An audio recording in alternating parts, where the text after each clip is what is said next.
నీళ్ళు సార్ బాగుంటే మళ్ళీ మెత్తమంతా మందు అవుతుంది.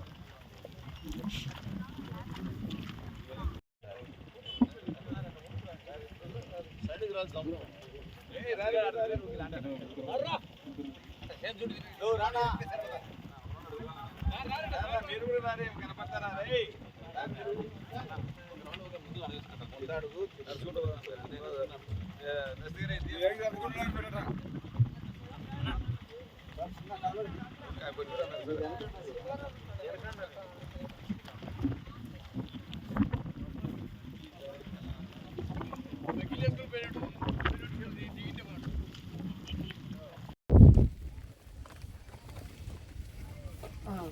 ఈరోజు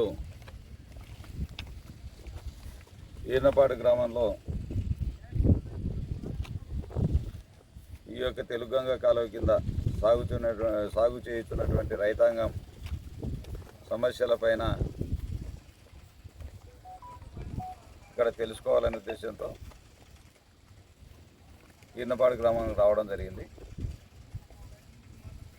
ఈర్నపాడు పొలిమేరలో ఉన్నటువంటి పొలాలు ఇవన్నీ కూడా ఇదంతా ఈర్నపాడు పొలిమేర, సింగవరం గ్రామం, అదేవిధంగా సోమయాదులపల్లె గ్రామాల పరిధిలో ఉన్నటువంటి ఈ పంట పొలాలన్నీ కూడా చూస్తూ ఉంటే ఎంత చూడండి, అక్కడ అన్ని నెట్టెలు పోయి ఈరోజు అది బతికే పరిస్థితి లేదు. ఇప్పుడు ఏమైనా నీళ్ళు ఇస్తే అంతో ఇంతో రైతు బతికే పరిస్థితి కనపడతా ఉంది. ఎక్కడ చూసినా బీటలు వారినాయి, ఎక్కడ చూసినా నెట్టెలు పోయినాయి.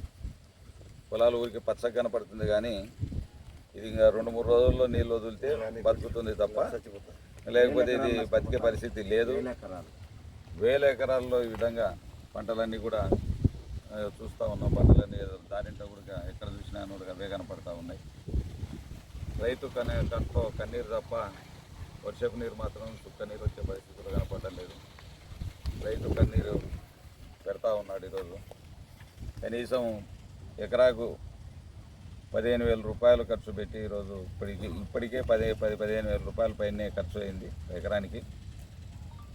ఈ విధంగా రైతు ఉంటే పాలకులు ఈరోజు చూస్తా ఉన్నాం, తెలుగుదేశం నాయకులు కావచ్చు, లేకపోతే కూటమి నాయకులు రైతులను పలకరించిన పాపానవ్వలేదు. ఏ విధంగా ఉన్నారని చెప్పి శ్రీశైలం డ్యాంలో 180 టీఎంసీల నీరున్నా ఈరోజు వరకు కూడా పాలకుల నిర్లక్ష్యం వల్ల, ఎమ్మెల్యే గారి నిర్లక్ష్యం అనుకోండి, లేకపోతే మంత్రుల నిర్లక్ష్యం అనుకోండి, ఎవరైనా నిర్లక్ష్యం, ప్రభుత్వం నిర్లక్ష్యం అనుకోండి, నిర్లక్ష్యం వల్ల ఈరోజు ఇప్పుడు వెలుగోడు 16.95 టీఎంసీలను నింపాల్సినటువంటి వెలుగోడు రిజర్వాయరు కేవలం గతంలో ఇంతకంటే ముందు 3 టీఎంసీలు నీళ్లు నిలువ అంటే 3 టీఎంసీలు వరకే ఈరోజు నింపడం జరిగింది.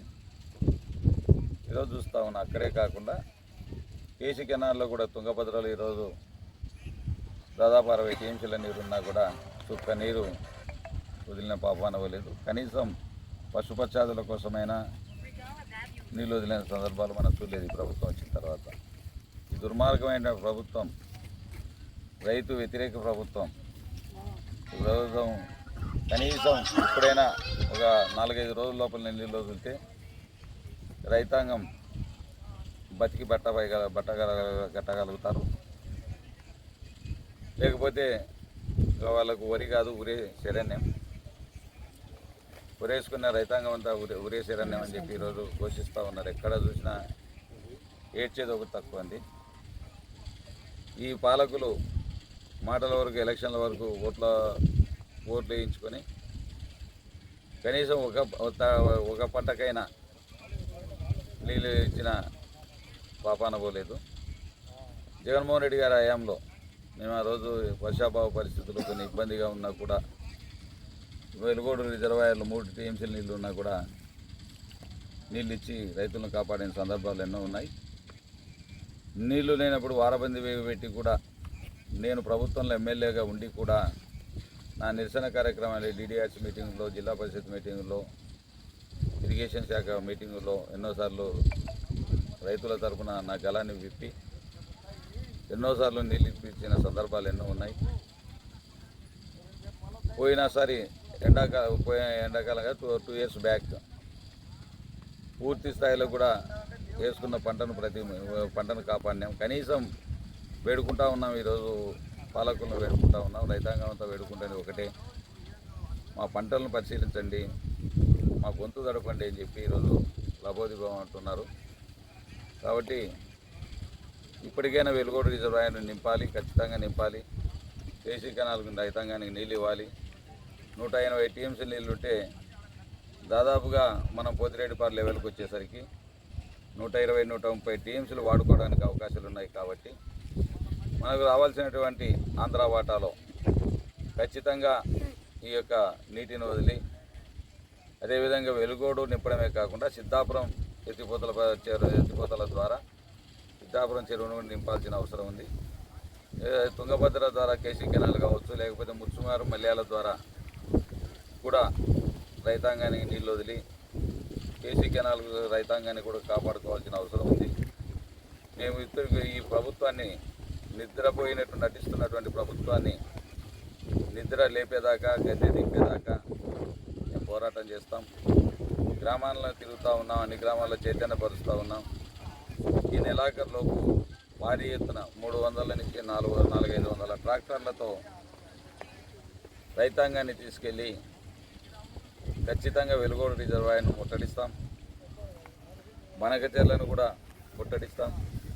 రేపు సోమవారం రోజు కూడా పోతిరెడ్డిపాడును సందర్శించబోతా ఉన్నాం. పోతిరెడ్డిపాడు సామర్థ్యాన్ని, దానికి ఉన్నటువంటి అవకాశాలను, రైతాంగానికి ఏ విధంగా మేలు చేయొచ్చు అనే విధాన్ని ప్రభుత్వాన్ని మేలుకొల్పాలనే ఉద్దేశంతో త్వరలో వీళ్ళు మొద్దు నిద్ర వీడకుంటే ప్రతి గ్రామంలో తిరిగి రైతాంగాన్ని చైతన్యపరిచి అన్ని చోట్ల కూడా నిరసన కార్యక్రమాలు మొదలు పెడతాం. ఖచ్చితంగా మేము ప్రభుత్వాన్ని మెడలు ఉంచుతామని తెలియజేస్తా ఉన్నాం. వివిధ గ్రామాల నుంచి వచ్చినటువంటి రైతు సోదరులందరికీ, పత్రికా విలేకరులకు, మా ఇంటి ఆడపడుచులందరికీ కూడా పేరు పేరున ధన్యవాదాలు తెలియజేస్తా ఉన్నా. ఇంతకుముందే ఈ ఊరికి రాకముందే ఇన్నపార్లో ఒక సమావేశం ఏర్పాటు చేసుకొని మన ఈ ప్రభుత్వం పైన ఏ విధంగా ఒత్తిడి తీసుకురావాలి, నిద్రపోతున్నట్టు నటిస్తున్నటువంటి ప్రభుత్వాన్ని ఎలా నిద్ర లేపాలి, ఈ నాయకులను మెడలు ఏ విధంగా ఉంచాలి, ఏ విధంగా అయితే వీళ్ళకి సిగ్గు వస్తుంది అని చెప్పి కనీసం రైతాంగం అన్న కోరిక మేరకు, అన్న కనీసం నువ్వేమన్నా కదిలితే ఈ యొక్క ఎమ్మెల్యేలకు, మంత్రులకు, ప్రభుత్వానికి ఏమైనా తెలివైన వస్తుందేమో, కనీసం మనం నిద్ర లేపుదాం, నీతో మొదలు పెడితే నీళ్ళు వస్తాయని మాకు ఎంతో నమ్మకం ఉంది. దాంట్లో మనం ముందుండి నాకు తోడుగా నిలబడండి,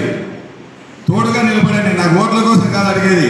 ఈ యొక్క యజ్ఞంలో ఈరోజు నీళ్లు రప్పించడం కోసం ఏదైతే ప్రయత్నం చేస్తా ఉన్నానో దాంట్లో మీరు కూడా భాగస్వామ్యం తమను కోరుతా ఉన్నా. ఈ భాగస్వామ్యం మీరైతే, అందుకే నిన్న చిన్న షోకి ఇచ్చా, నిన్ననే ఒక దెబ్బ పెట్టే మొన్న నేను మీటింగ్ పెట్టి 300 ట్రాక్టర్లతో ముట్టడిస్తా వెలుగొండని చెప్పేసరికి ఈరోజు 7,000 క్యూసెక్కుల నీళ్ళు వస్తా ఉన్నాయి పోతిరెడ్డిపాడు నుంచి. ఒక దెబ్బ పెడితే చక్రపాణి రెడ్డి అబ్బా అనేటట్టుగా 7,000 క్యూసెక్కులు ఈరోజు వస్తూ ఉన్నాయి. అంటే ఈ ప్రభుత్వం పైన ఒత్తిడి పెంచాలి, ఈ ప్రభుత్వం పైన మనం మెడలు ఉంచాలి. ఈ ప్రభుత్వాన్ని నటిస్తున్నటువంటి ప్రభుత్వాన్ని మేల్కొల్పాలి అంటే మీ సహకారం నాకు అవసరం, మీ సహకారం నాకు కావాలి.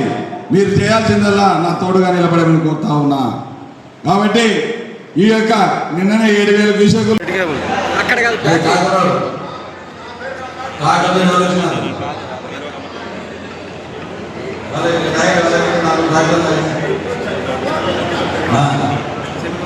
చెప్తాను.